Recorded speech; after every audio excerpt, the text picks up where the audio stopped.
You're listening to Force Majeure, an actual play Star Wars podcast. My name is Adam and I'm your host, and today's episode will be brought to you after these words from our sponsors.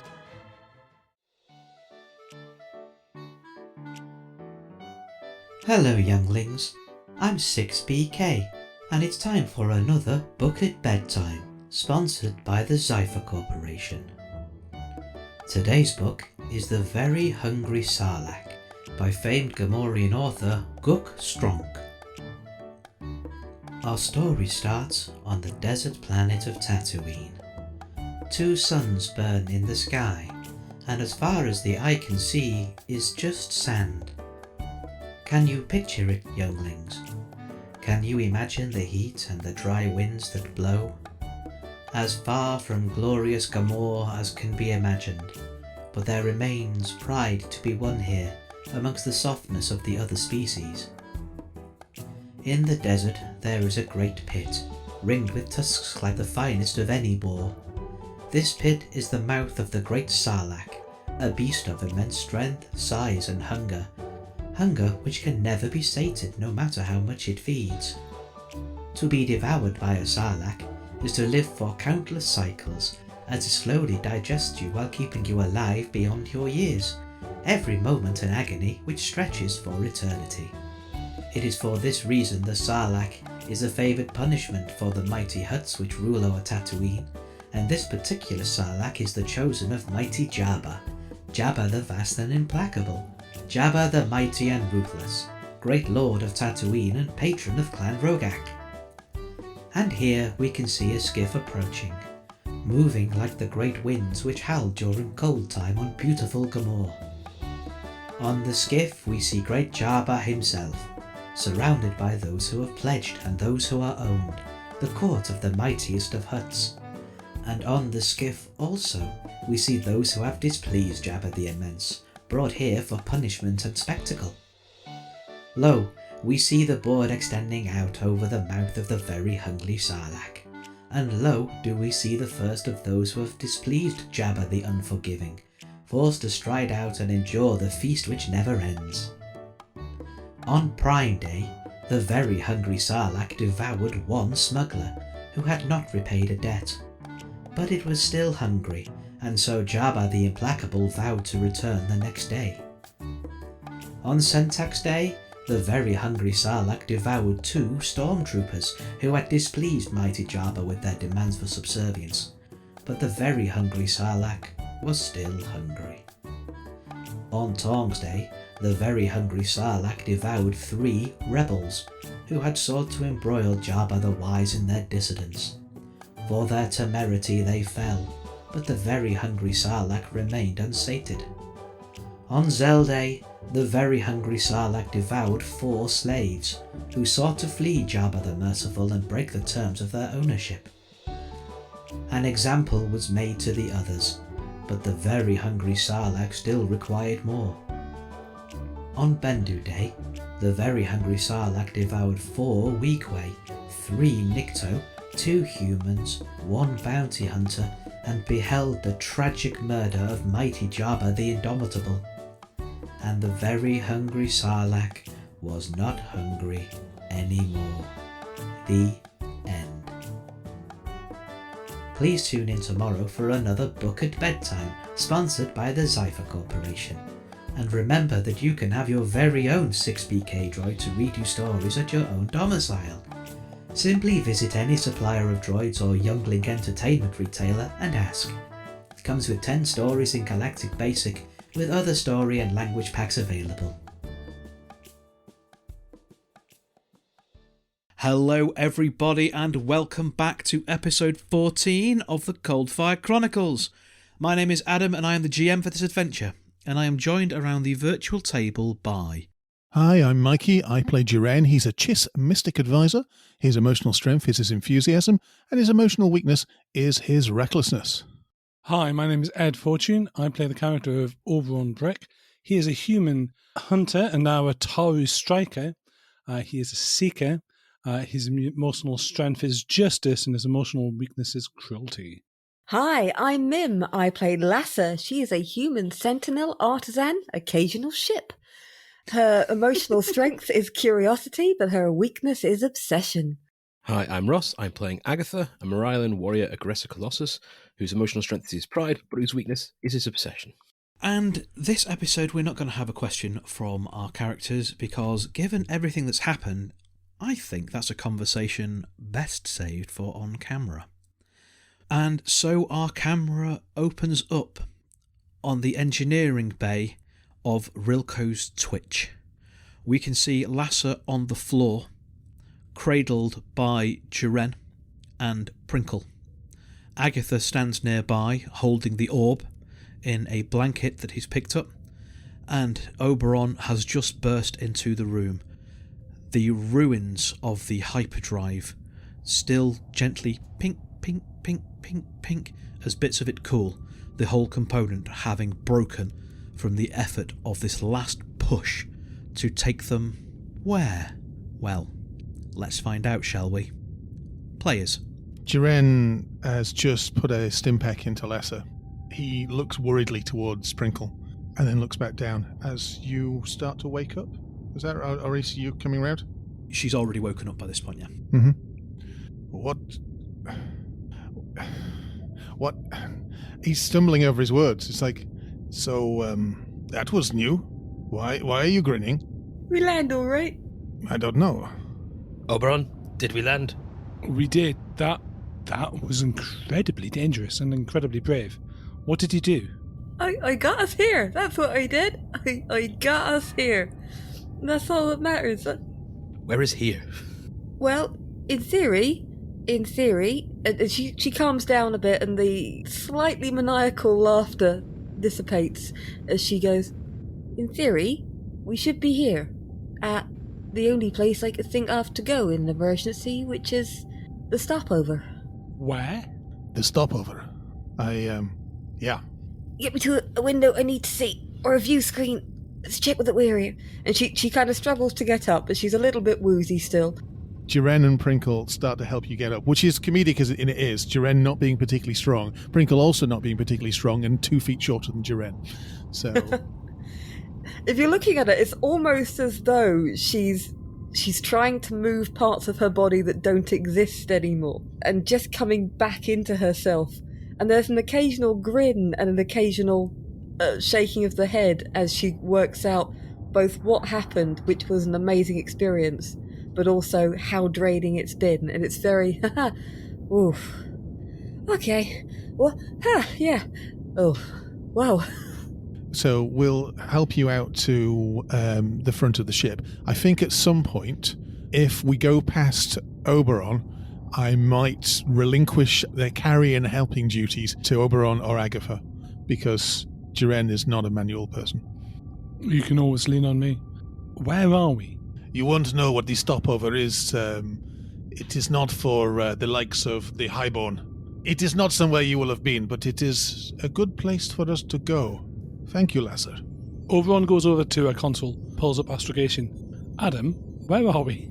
So the navicomputer is in the cockpit, and that's also the only place where there's any windows on Rilko's Switch, really. Well, I suppose they're in the gunnery pod, but the gunnery pod is a bit far away. Looking out through the windscreen, now that everything's kind of calmed down, Oberon, you can actually take... Because you saw it as you landed in, but you weren't really taking it in. You are on a landing port.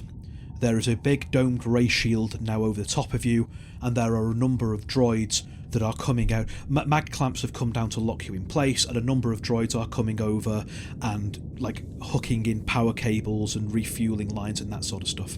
Everything has this bluish shift of light caused by the massive blue sun that's swallowing most of the solar system. So it looks very strange to your eyes. It's playing with your perceptions, and the shadows look weird and aren't quite right. And what you can see outside of this port are mountains of scrap and crashed ships and dumped waste and all that sort of thing. There are neon lights glowing down the other side of the landing ramp, which leads into what appears to be a bustling and thriving settlement. And the kind of lights and signs that you can see are advertising cantinas and rest stops and junk shops and scrapyard dealers. There's floating holographic advertisements kind of bobbering around with little remotes that are projecting them out. They're all kind of hovering at the end of the runway where you've landed, that are clearly waiting to come into the race shield so they can start advertising you things.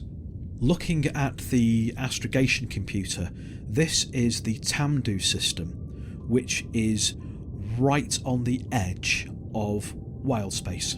It's not too far off the end of the Corellian trade run. So if you imagine that maybe, just maybe, there's an extra stop on the end of that hyperspace lane that's being kept quiet so that long-haul freighters and other people who just need a bit of a break can go and rest there without it being too obvious for anyone looking for it. What's interesting about this area is everybody seems to have a slightly blue tinge to their skin now because of the sun. So everybody looks a little bit chiss. You can tell which one of you is the chiss, though, because Jiren's eyes in the blue light are horrifically bright and vibrant. It just seems to pick up so very well. He's smiling. He seems happy with where we are, but it looks kind of horrific. Because your eyes glow with a malevolent red, don't they? Yeah, and it just picks it up so well in the blue light. Yes, Stopover. And he gives Lasa a hug. You have done well, my friend. You've done very well.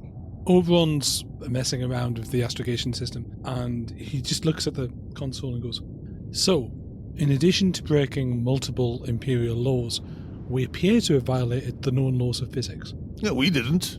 Lasa did. Stick that in your mystical pipe and smoke it. Oh, I'm going to put this in a mystical spend quite easily. This is all mystic for me. You can see her running her hands over the slightly damaged consoles and everything, just going, "Well done, my lovely. You did well, you getting us here." I just want to be very clear at this point. Do we need to put the laws of physics back together now that they are broken? I don't think so. As I understand it, the ancient wizards used weapons and tools. Like the lightsaber that we have is a tool of the Jedi that they use through the Force. Lasa's decided to use a spaceship. You hear that, Lasa? You're a wizard. You take that back.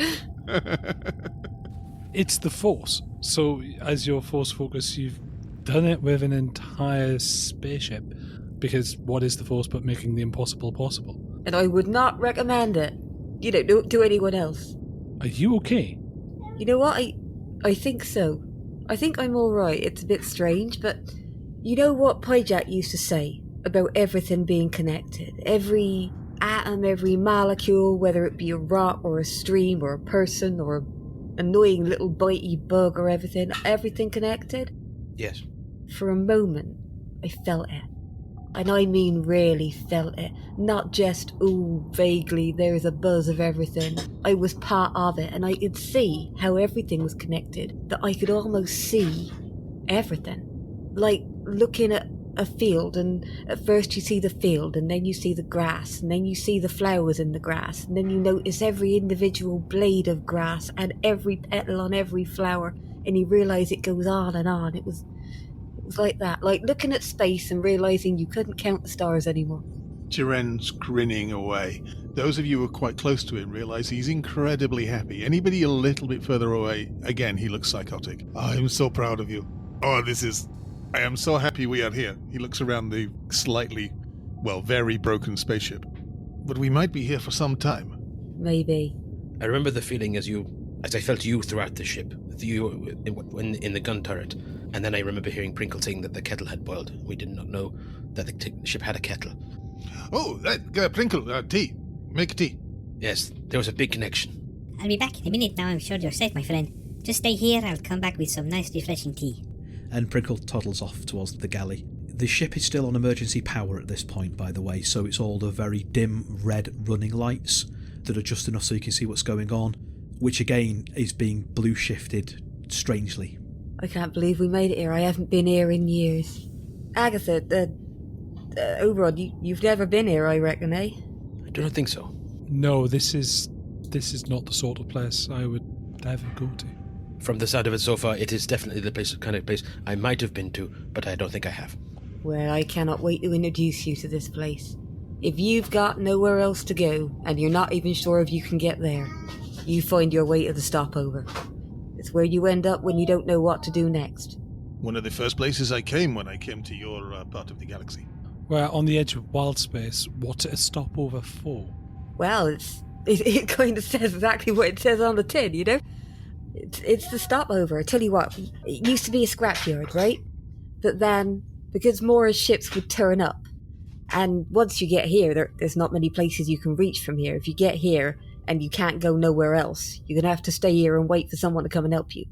So over time, it built up and extra ships got added on and it expanded. It's like a spaceport, but it's been built out of extra ships and made bigger over years. And everyone that's stopped here has put something in. Some people stay for a long time. Some people stay here, pick up a job to make a bit of money to fill their ship up before they can move on. And some people just need a break from everybody and everything, so they come out here for a while. It's a good place to be. It's one of those places that parts of space drain into. An oubliette.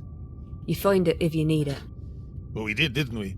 And I think, considering there are hundreds upon hundreds of scrapped ships here, Jiren casually presses a few buttons on a keypad. It sparks and he steps away.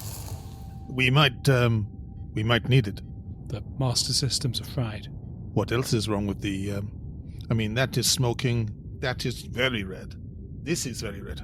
I'm no Lasa, but the good news is that the light on the life support is working. I'm not sure about the life support itself. I'll check. Yeah, we're fine. We're in atmosphere? I have no way of actually knowing if life support is working, because the system that tells me if life support is working is probably malfunctioning. The damage control computer is broken. Yes. Well, I tell you what, if we need equipment, in fact, I don't know. Can I have a quick assessment, knowing what I knew while I was the ship and having quickly walked through it and seen what bits are going bleep, bloop and fizz? Does this look like it's a fixer-upper or a scrapper? It's a fixer-upper. The primary damage is to the hyperdrive. Both your primary and your backup hyperdrives are gone. They are completely fried. The rest of the ship is repairable with a bit of time, elbow grease and some spares. It's probably not a quick fix, but it is fixable. The superstructure's fine. There's no hull damage that's gone in, and a lot of the components that were fried are designed to be replaced. It's like the secondary stress capacitors and that sort of stuff that are designed to blow first to stop the main stuff going. It's just that when the hyperdrive went while you did what you did, the power surge that went through it was so strong that it fried most of those. So you reckon it would take an average mechanic, once you've got a hyperdrive, about a week's worth of work to fix everything else? You are not an average mechanic. If you can just sit down and focus on it being kept supplied with brews and something to eat, especially with your lingering connections, you can probably have this done in 3 to 4 days. Really, the hard thing is the hyperdrive. It's getting one of them and then installing it. I reckon we can have this up and running in a week. You know? I mean, if I can work a miracle, a little less, but give me a week and we'll see how it goes. And if I'm lucky, if we're lucky, then Lars will still be going. Lars Pellor, they used to run the main scrapyard here. If you need something, you can normally get it from them, and they drive a good bargain. And I used to know them of old, and I can't imagine they would have moved on unless they've died. I don't think they'd have died. Kind of person that doesn't really die unless they decide to, you know? But I reckon we've got the connections on here to be able to go and get what we need. Jiren is smiling. He's not grinning like crazy. He's just smiling when you mention Lars. He says nothing, but you see there's a recognition there. Oh yeah, I got my connections too. She's kind of misconstrued this as Lasa's being all I know people. Oh yeah, I know people who get things and have stuff, you know. So, I'll be honest, having flown this ship very briefly, there are many things that are jolly fine about it, but it handles like a crate. Parts of it have not been cared for. I think it's been flown as a pleasure craft for way too long. If we're going to get any use of it, we're going to have to deal with the way it actually responds.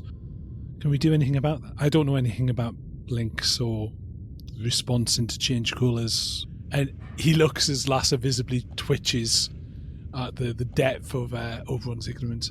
I mean, I do not wish to further antagonize or criticize the plan as it is, but we did say there was a possibility of selling this ship to buy another one if it helps us get to Pyjak any quicker.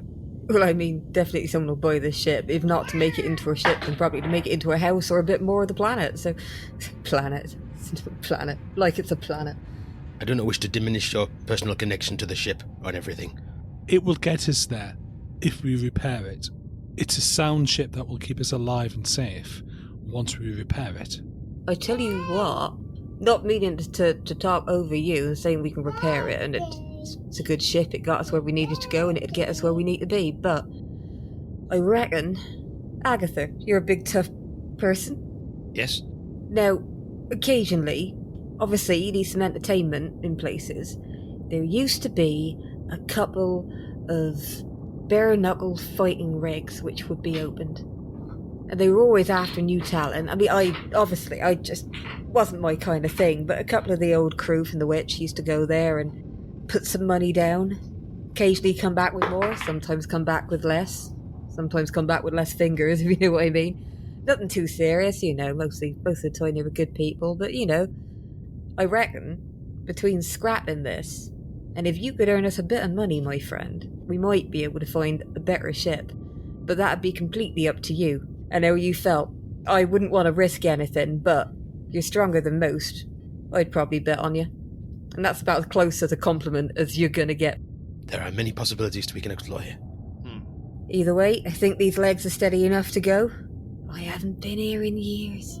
How much money do we have? Hopefully enough to pay the Vitara.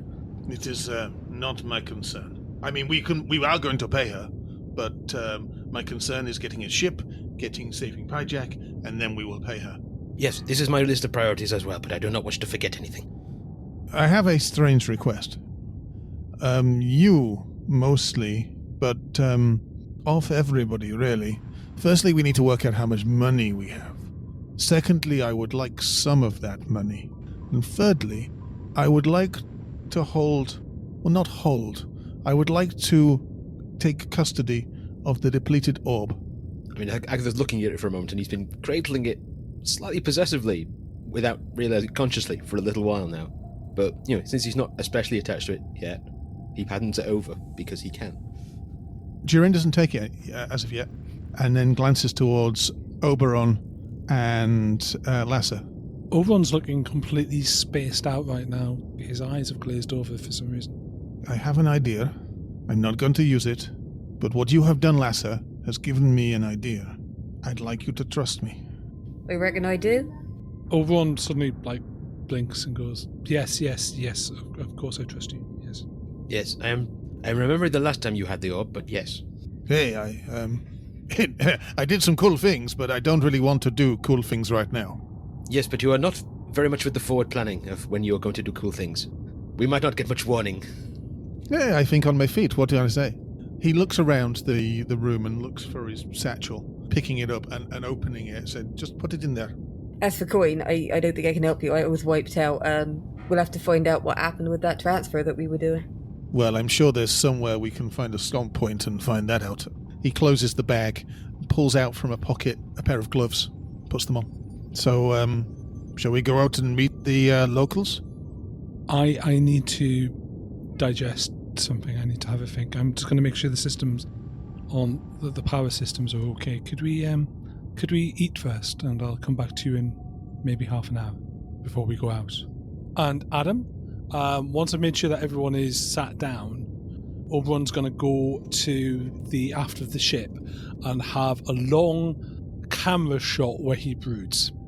And then I join everyone as they're finishing what rations are aboard the ship. Yeah, Prinkle goes round, he hands out brews to everybody, he comes and finds you in the aft, hands you a brew, starts trying to talk to you, but senses that you want to be left. It's that kind of... Hi, I have it, I'll just leave it here for you, my friend. Okay? And he shoots you a kind of a worried thumbs up and then comes back into the galley where the rest of you are and is like, He's being even broodier than normal, yes? I think so. If we cameraed round the room of them having drinks and waiting for Oberon to address them with whatever it is on his mind, we noticed that the lightsaber pistol, which Oberon would have had it on him earlier on during the droid fight, Agatha's currently got hold of it. Not, it's not extended or anything. He's just holding it. I was going to say, Lasa would like to take this time to have a quick look around the ship and write a full list of the parts she needs, and she'll actually invite Agatha to come and give her a hand, because, you know, they can rip out some parts that they want to show people if they need them to go, I need another one of this, and help take notes. Oh, in that case, we definitely need this lightsaber to just, in case we need to rip out bits that are big. If I can't rip it out with bare hands, I've got this thing. No! Gently. It's a finesse job, but he's learning. You just need to press it on the... The other side. All right, we'll need a new one of those. As the rest of the party have found something to have a laugh at, Oberon turns up and... Immediately brings them down again. Thanks, Ed. Yeah. Hello, Eeyore.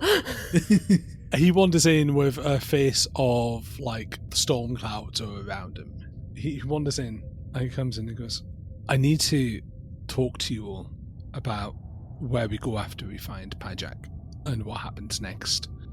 And I'm going to say some things that are probably going to really annoy or anger all of you. And there's a direction that I need to choose, and I need to make the choice quickly. All right, this is going to be another cup of tea conversation, ain't it? All right. I'll go to the galley. And Prinkle scampers back out again. Jiren reaches into his satchel, very carefully not touching the orb, and pulls out a bottle of some brown, clear liquid, opens it up, and takes a swig. Carry on. So, I'm not proud of how we escaped, or what I did, and I have become everything my mother wants me to be, and that's not a good thing. There are two paths I can take. Okay. One is, after we find Pyjak, I could destroy my family. I know how now. I can see the path. Some of you would come with me, some of you wouldn't. I know the route. It's one of tyranny. It's one of anger. We would end up phenomenally wealthy, phenomenally powerful, and I cannot stress this enough, without any soul. You can have everything you want, providing you're willing to sacrifice blood, sweat, friendship, love, and you're fundamentally who you are. Well, you are selling it very well. Keep going. That is a path we can take, and I have seen it. And we could win. We could destroy them. There is another way. Bloody well hope so. I turn away from who I am. We kill the prodigal. We fake my death. Someone claims the bounty. I don't care who claims the money, and I abandon everything that I was. And I give up my vendetta and hope that they leave us alone. I have a third way, if you don't mind me saying. That's what friends are for. Yeah, we don't kill the prodigal. We step away from all of that. We change your name. You turn your back on what you were, because you're not what you were. You are something different now. You are you. Yes. We pick a new name for you. We pick a new life for you. You come with us. We have fun. We do some good. We do some bad. It would be great. More good than bad. If you will have me as a different person. You know us. We try and do good. We end up doing bad. We try and do bad. We end up doing good. It is a... I resent that remark. Wait, resemble. I resemble that remark. And, Oberon, of course we would have you. I mean, I don't want to speak for everybody, but that is kind of my job. You are part of the family. You are the weird older brother who has strange hobbies that we don't quite understand and a bit scared of, but you are family. Family is not the people you are born to or anything like that. Family is who you make connections with. And we have made real and mystical connections, you know? Thank you, Jiren. I think I am about to become someone else, but I do think you should possibly try and cash in on the money of some of my possessions. Money is just money. I mean, why would we want to go and speak to your family at all? Hand them to a bounty hunter with a pile of ash. That'll do. I think we should start thinking about what cool name we should call you. I am immediately drawn to Tony Mysterioso. I mean, Brick was never a great name anyway. Let's face it. You say, I am a brick. One of many. It ain't got a ring to it. We said before we went on the heist, we were together. That hasn't changed since we went on the heist. Lasa shrugs and drinks her tea and just says, "You're part of the crew." And again, that means so much. If you understand Lasa, that means more than family. Prinkle walks over to you, having just brought in a fresh round of tea. He tries to meet your eyes and realises that he's just a bit too short for where you're standing, so he clambers on top of the table and looks you in the eyes. And he takes your hands, Oberon, and he holds your hands and he just goes, You are speaking great foolishness, my friend. I think maybe you need a little nap or something, and then all of this sadness that you have, you need to put it aside. You need to feed it to the great tree frog and be gone with it. You carry too great a burden. We have all shoulders here. We are all the crew. Now wish with your silliness, because this conversation we have had many times. If you want us to accept you as one of us, then you need to accept yourself as one of us. In the history of the galaxy, there have been 5 awkward hugs.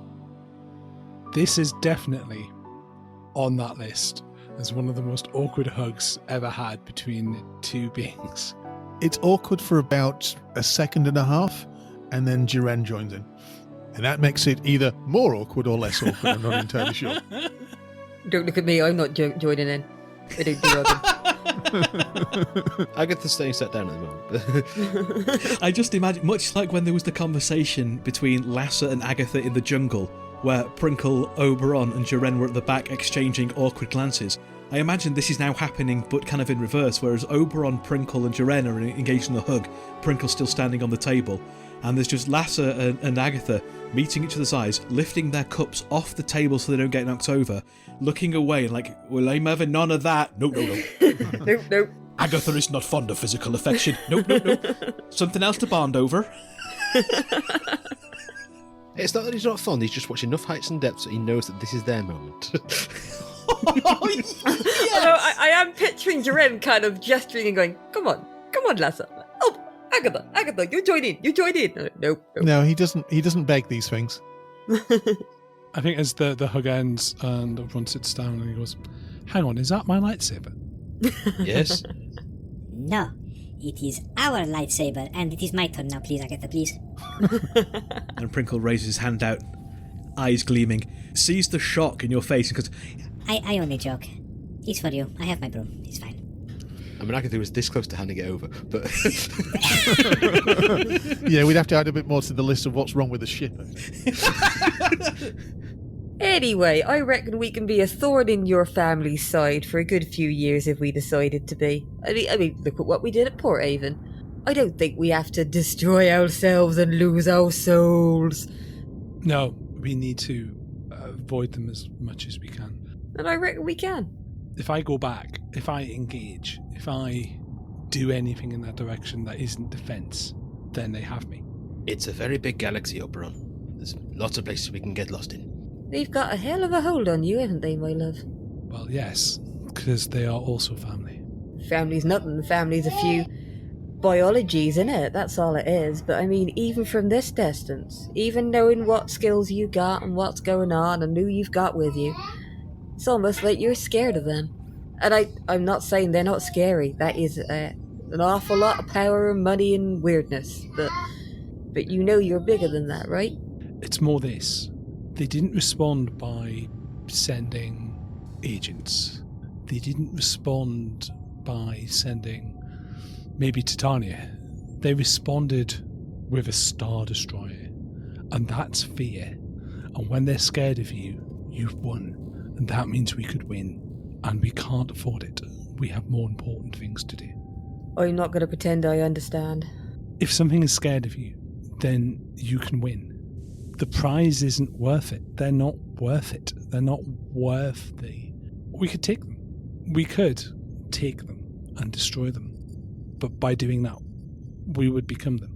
And I don't mean in a, morally or any of that. I mean literally the temptation of the power that the situation would offer would be too great for any of us.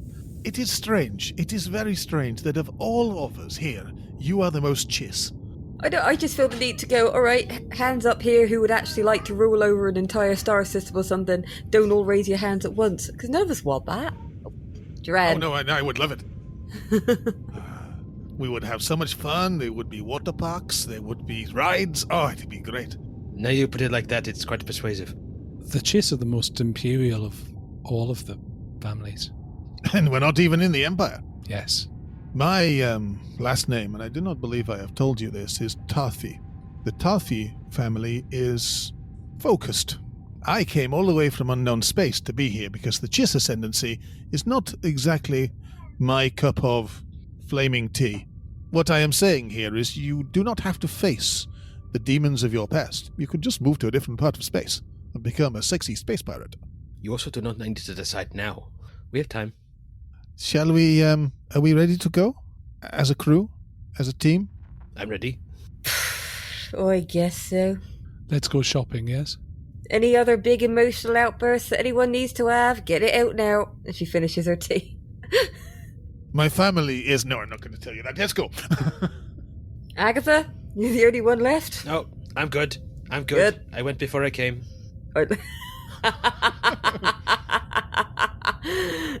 Prinkle nods solemnly, remembering their time shared in the medbay back on Alpin. Right, then, gentlemen, may I introduce you to the Stopover. This door ain't opening. Why is this door not opening? It's broken. That would have been really dramatic, and I was trying to do an Oberon. It's... I swear the narrative has no sense of dramatic control here. Bang, bang. The doors to the Twitch open, and the air pressure kind of normalises with... Because there is indeed atmosphere on this planet. There's not a lot. The oxygen is probably a little bit thinner than you'd like here, and the gravity's a little bit heavier than you'd like here, but it is breathable, it is survivable outside of the ship. And you head outside of the Twitch, and you can see, because there is a huge ray shield that's now come down over this landing pad, because you can see the little bits of meteorites and fragments of space debris from the asteroid field, which mostly impacts on the other side of the planet. Every now and then a little fragment kind of swings around and plinks off the ray shield and bounces back round. As you exit the ship, that seems to be the signal for the various advertising remotes to start coming around and flocking around you, blasting out holographic adverts for diners and scrapyards and brokers and weapons dealers and resuppliers and general stores and dance bars and holo cinemas and Rodians, all that sort of stuff kind of flaring out from holographic pictures. And at the far end of the basically the landing site, which then leads into the stopover itself, there is a Port Authority computer style thing, which is where you go to register your ship and your contact details, to set up your prepayment, and it's also got a scomp link in so it can connect to your galactic bank account so you can see how much money you've got and set up everything else. So I imagine that you go there and because you want to check your account. Yeah, we'll go and we will register the ship. The ship is registered in the name of Jason Warmfrost. Captain Jason Warmfrost. Of course. We don't change the name of the ship because they'll be able to check that as soon as they connect in. I am confident we are far enough away that we will have at least a week before anybody notices this is where that ship turned up. Because, as we said before, it's a big galaxy. So, yeah, we need to find out how much in the way of money we have and how much it will cost us to stay here. From the various bank transfers that came through that you transferred out, and some of the financial wizardry that Lasa worked throughout the course of that, so you took 30,000 credits from the Orcal Collective. That has bumped itself up to 38,000 credits. Nice. In terms of cost to refuel and rest here, it's kind of below the abstraction level in that it will cost you from your various other sources of money, but it's not going to impact on... That 38 grand is your working credit for buying cool stuff and upgrading the ship. Gotcha. And buying spare parts and making repairs and that sort of stuff. But your actual refueling and stoppage and moorage fees I'm not going to worry about too greatly. We'll move the money from where it is into a different account, either into Lasa's or Jiren's, depending who gets to the computer. It doesn't really matter either way, just to keep it moving, because we don't want it sitting there. What this also has a facility to do is to download some of that into credit chips as well. The downside to that, of course, is that if you get your pocket picked. But it is an option if you want some, walking around money. Yeah, there's 4 of us. let's put 30k in a bank that we can scomp out to other people, and let's take 8k out, and we'll split it amongst us in 2k each. And Jiren won't even discuss this. He'll start doing this and go, money. It's not for frivolous things. We need to get the ship up, but if you see anything you need, money, and hands out credit chips, several credit chips of 2k. He very carefully takes his chips and, using his gloves, picks up the orb and puts it underneath the orb and puts the orb back down, because anybody trying to pickpocket him there is going to have a shock. Prinkle is staying on board the Twitch, basically to make sure that the power couplings and the refueling lines have been set up properly, to tidy up, and also just to not leave your ship completely unstaffed in a place you've never been to before. In front of you is a stopover. It's set in, because there's like a little handy map to some of the points of interest, because this place isn't a shadow port, it's effectively a space truck stop. So there is a little handy map which leads to some of the big points of interest. So some of the scrap yards, the largest of which is Lars Pelor's one, where the main trade section is, which is where most of the weapons merchants and general suppliers and armourers and that are. There is a separate bit near the scrapyards, which is where all the ship mods and breakers yards and that sort of thing is. There's a couple of diners and restaurants and that sort of stuff scattered around, places to stay. So, you can find your way around the stopover fairly easily. Most of it is indeed, as Lasa said, in that it appears to be ships that have landed here and then become part of the infrastructure of the stopover. And where it's not that, and it is proper buildings, they are surrounded by mountains of landed ships and scrap metal and that sort of stuff. This whole planet is a huge junkyard, effectively. Or at least this side of the whole planet is a huge junkyard. The far side of the planet appears to be mostly an asteroid shield. Mm-hmm. I think we should probably go to the scrapyard first. We need a hyperdrive, right, Lasa? Oh, yes. Oh, yes, we need a hyperdrive. I imagine we also need an astromech. Oh, yeah, we don't have one no more. Oh, I forgot about them. Mm-hmm. Yeah, he is with Pyjak. We'll rescue, I suppose. Is there anything else we need? Oh, aye. Power Surge blew out a load of small fixtures and fittings, but, I've got a list here and shows the big list. Is there anything else big that we need? Are we sticking with with Ruko's twist? Twitch. It's the Twitch. But we've only had it for a short period of time, and forever, depending on Lasa's point of view. I don't really. Well, I tell you what, at the moment, why don't we look at fixing that up, because it is ours and we got it. It's ours because we got it. But if we see anything else, or if Lars tells me that there's a better ship hanging around, we'll keep an eye out, then we'll see how it goes. It's not a bad ship. There's plenty of space there as well for modifications that might keep us alive for longer. Not just weapons, but, even stabilizers would make it move faster. Alright then add to the list anything that we can modify so that it doesn't handle like a cow. Lasa, when was the last time you were here?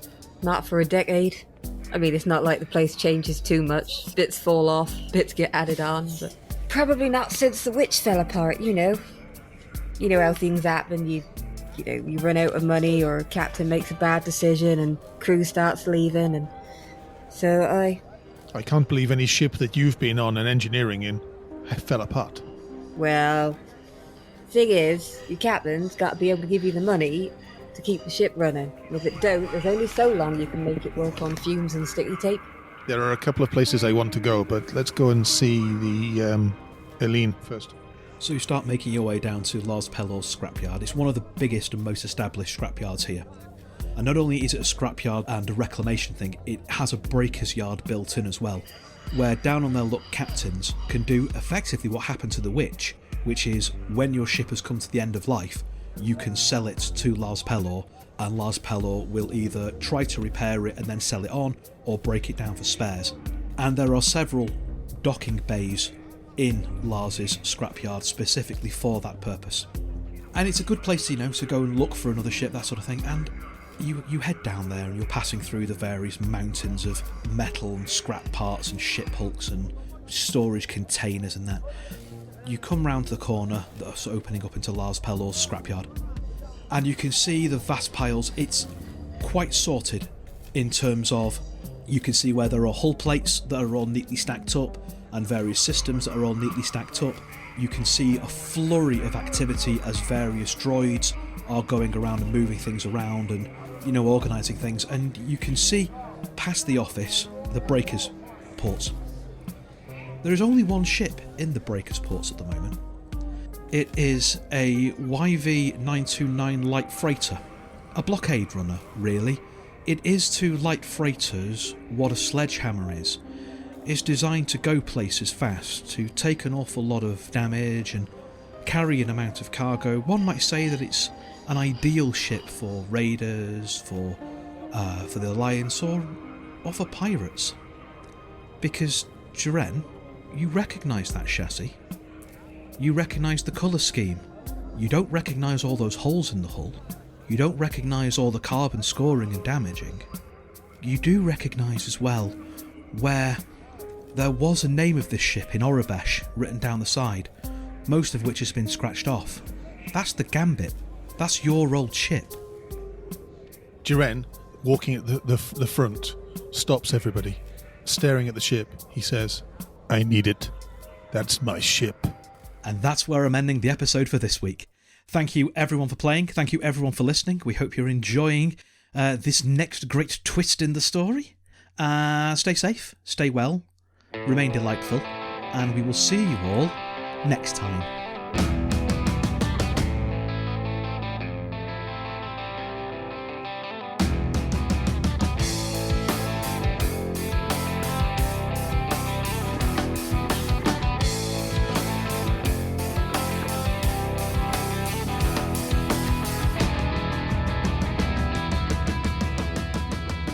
Force Majeure is played using the Star Wars Force and Destiny game system by Fantasy Flight Games and Lucas Books.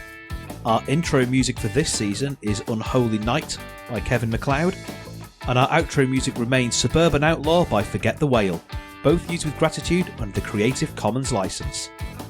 If you like the show and want to interact with us, we are on Twitter, we are on Facebook, we are on Instagram, all of which are at Force Majeure Pod, though Twitter is probably where you're going to find us more regularly.